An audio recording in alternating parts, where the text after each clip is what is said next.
அருந்தமிழ் முனிவரா? ஐயனே, தாங்கள் எங்கள் இல்லம் தேடி வருவதற்கு நாங்கள் என்ன புண்ணியம் செய்திருக்க வேண்டும்? அமருங்கள், இதோ ஒரு நொடி பொழுதில் வந்து விடுகிறேன். எங்கே போகிறாய்? தினந்தோறும் காலையில் மலர்களை பறித்ததும் என்னை பெற்ற அன்னை தந்தையருக்கு பாத பூஜை செய்வது வழக்கம். அதை முடித்துவிட்டு இதோ வந்து விடுகிறேன். ஓஹோ, அன்னை தந்தையின் சேவையை அவ்வளவு உயர்வாக கருதுபவனா நீ? ஆம் சுவாமி, என்னை பெற்ற அன்னையும் தந்தையும் ஆசிரமத்தின் உள்ளே இருக்கிறார்கள். என் தாய்க்கு கண் பார்வை இல்லை, தந்தைக்கு ஒரு கால் இல்லை. அவர்களுக்கு பணிவிடை செய்ய அடியேன் ஒருவன் தான் இருக்கிறேன். அதனால் அதை முடித்துவிட்டு இதோ வந்து விடுகிறேன். நில்! ஆசான் ஸ்தானத்தில் வந்திருக்கும் என்னை விட உனக்கு அன்னை தந்தையர்கள் பெரிதாக போய்விட்டார்களா?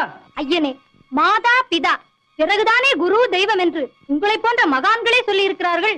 வந்தவனை உபசரிப்பதை விடுத்து உனக்கு சொந்த காரியம் முக்கியமாக போய்விட்டதா? என்னை இந்த உலகிற்கு தந்தவரே தாய் தந்தையர் தானே. அந்த உலகத்தையும்